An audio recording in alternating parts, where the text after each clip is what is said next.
भारतीय red cross society Madhupur शाखा के चुनाव की सरगर्मी तेज है, जहां रेड क्रॉस परिसर में बैठ कर के लोग वहां पर में अपनी चुनावी जुगाड़ में लगे हुए हैं।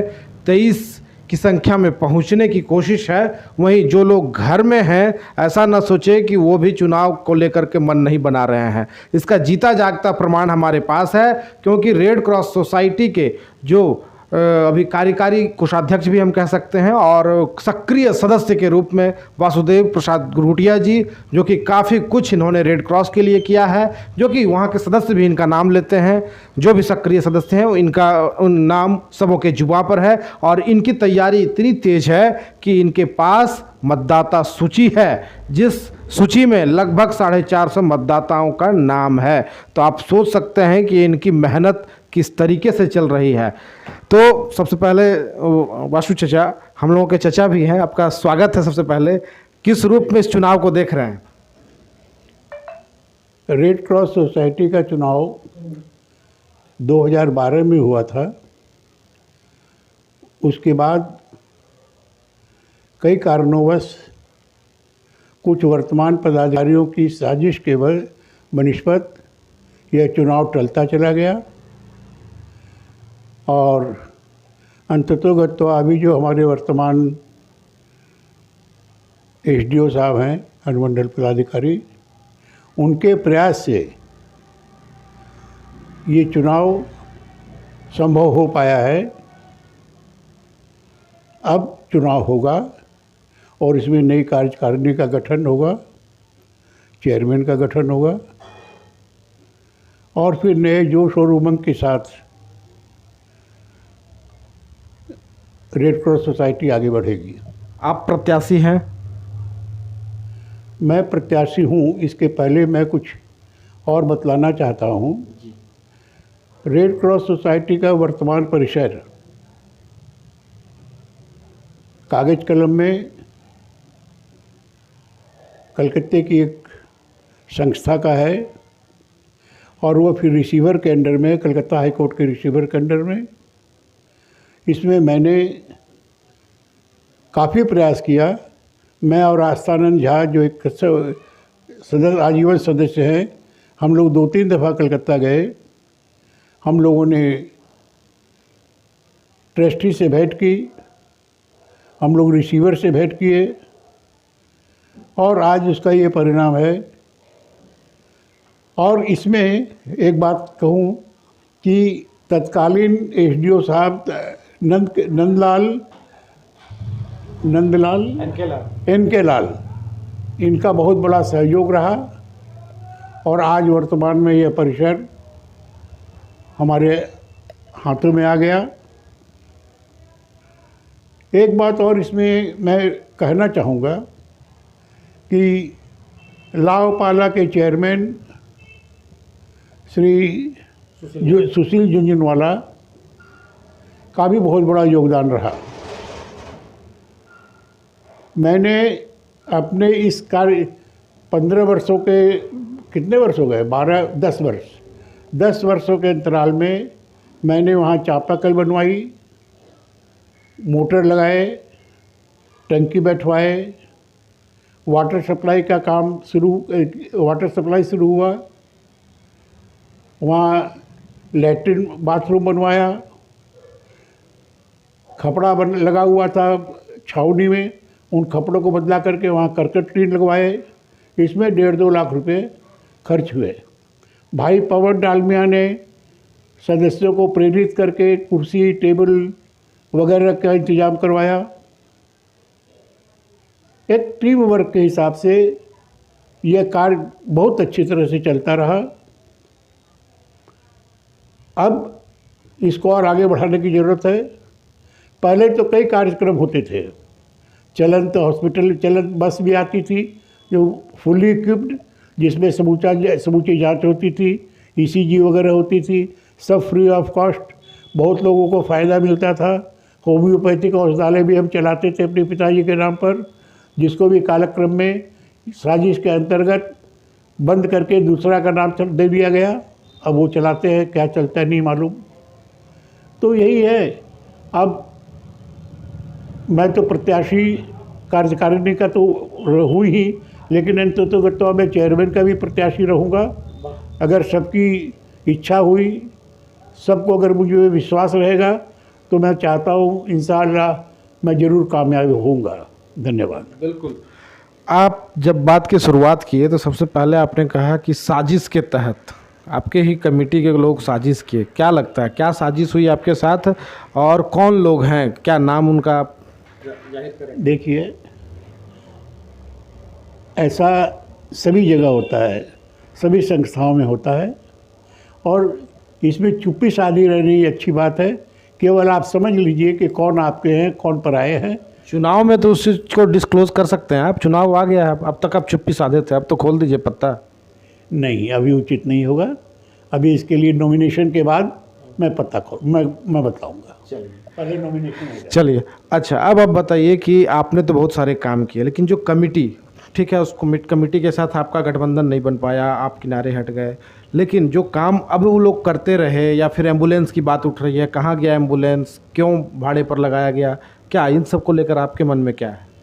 देखिए, एम्बुलेंस लाने की ज़रूरत थी, एम्बुलेंस आने की ज़रूरत थी। मैंने भी बहुत प्रयास किया था एम्बुलेंस के लिए, बहुत कन्विंस किया था राज परिवार जी को। राज परिवार जी ने बहुत हमारी बात को समझ करके, एम्बुलेंस की अहमियत समझ करके उन्होंने एम्बुलेंस दी भी। लेकिन इस एम्बुलेंस का रख रखाव, इस एम्बुलेंस को काम में लेना, ये सब समझ में नहीं आता है कि किस तरह से हमारे वर्तमान सचिव महोदय ने इसको डील किया है। ये कभी हमारे समझ की बात के बाहर रही है। मैं नहीं कहूँगा कि उन्होंने कोई इसका अलग अतिरिक्त फ़ायदा उठाया है, ये तो नहीं कहूँगा, लेकिन संदेह के घेरे में बात जरूर आती है। दूसरी बात, मैंने ऑक्सीजन सिलेंडर दिया, उस ऑक्सीजन सिलेंडर का भी कोई उपयोग नहीं हो रहा है। सचिव महोदय ने अपने अंडर में उसको रखा है। उस सिलेंडर का क्या हो रहा है, कहाँ है, उससे क्या आमदनी होती है, नुकसान होता है। हमने तो ये भी कहा था कि प्रॉफिट नो लॉस पर ये सिलेंडर रहेगा। इसका जो ऑक्सीजन को भरने का खर्च होगा वो मैं दूंगा। लेकिन कहीं कुछ तो पता नहीं चलता है, क्या है, कोई हिसाब किताब तो है नहीं। मैं फ्रस्ट जैसा कुछ मुझे तकलीफ़ भी हुई, और जाने से रेड क्रॉस के में जाने से कुछ सा अच्छा नहीं लगा हमको। कई दफ़ा मैं गया है, लेकिन कुछ अच्छा नहीं लगा। और एक बात और है, मैं जब भी रेड क्रॉस जाता था तो ये अध्यक्ष महोदय, हमारे मंडल पदाधिकारी तत्कालीन जो थे, वो जरूर आते थे। और तत्कालीन अनुमंडल पदाधिकारी के आने पर महेंद्र घोष जो है हमारे सचिव महोदय, ये कुछ न कोई स्कीम एक तो लगा देते थे कि साहब ये काम सर बाकी है, ये काम बाकी है, तो ठीक है, तो इसका फंड कहाँ से आएगा? बोले सर गुडुटिया जी है ना, इनको कह दिया जाए ना, करवा देंगे। अरे क्या गुडुटिया जी करवा देंगे यार, सब काम गुडुटिया जी करवा देंगे। और पवन डालमिया अगर उपस्थित रहता था तो पवन डालमिया को कह देता था वो एसडीओ का नाम, और एसडीओ साहब के कहने पर हम लोग लाचार हो जाते थे, उनकी बात हम उठा नहीं पाते थे। यहाँ पर कोविड के समय में मधुपुर स्थानीय फुटबॉल ग्राउंड में सब्जी वगैरह, यानी आप मानते हैं कि आमदनी का हिस्सा वो रखें और खर्च का ठिकरा आप दोनों के ऊपर? कुछ ऐसा ही, कुछ ऐसी बात है। मैंने एक बहुत अच्छा, कोविड की बात बता रहे थे? कोविड की बात बता रहा हूँ। तो कोविड में फुटबॉल ग्राउंड के अंदर सब्जी मंडी लगती थी, और फुटबॉल ग्राउंड के ठीक बाहर हम लोग बैठते थे, रेड क्रॉस सोसाइटी बैठती थी। अब वहाँ रेड क्रॉस सोसाइटी, हमारा अपना माइक था, हमारा अपना माइक रहने के बावजूद भाड़े पर माइक लिया गया, और भाड़े पर माइक ले करके उसको 200 रुपया या 150 रुपया रोज़ का उसको भाड़ा दिया जाता था, और वो माइक वहाँ पर अनाउंस करता था, जबकि हमारा अपना माइक था। मेरे बहुत कहने के बाद करीब 1-1.5 महीने के बाद इस माइक को काम में लिया गया, बैटरी उसकी मंगा करके काम में लिया गया। वो पैसे बेकार लगे। वहाँ पर रोज़ का खर्च करीब 300 रुपये का था, सत्तू पिलाना, ये करना। तो एसडीओ साहब को महेंद्र घोष ने हमारा नाम लेकर कहा कि सर बुटुटिया जी को कह लिया जाए ना। अब 13,000 रुपये, मुझे याद नहीं, 12-13,000 रुपये मुझे देने पड़े सत्तू वगैरह पिलाने में, माइक का खर्चा वगैरह में 12-13,000 रुपये मुझे देने पड़े। दुर्गा पूजा वगैरह के समय या मुहर्रम के समय में जब भी हमारा रेड क्रॉस का कैंप लगता था, हम दवा रखते थे, टिटनेस की सुई वगैरह रखते थे, और उसमें जो भी खर्च लगता था वो मेरा लगता था। तो समझ में नहीं आता क्या खर्च किया जाए। रेड क्रॉस का कोर्स तब कहाँ गया?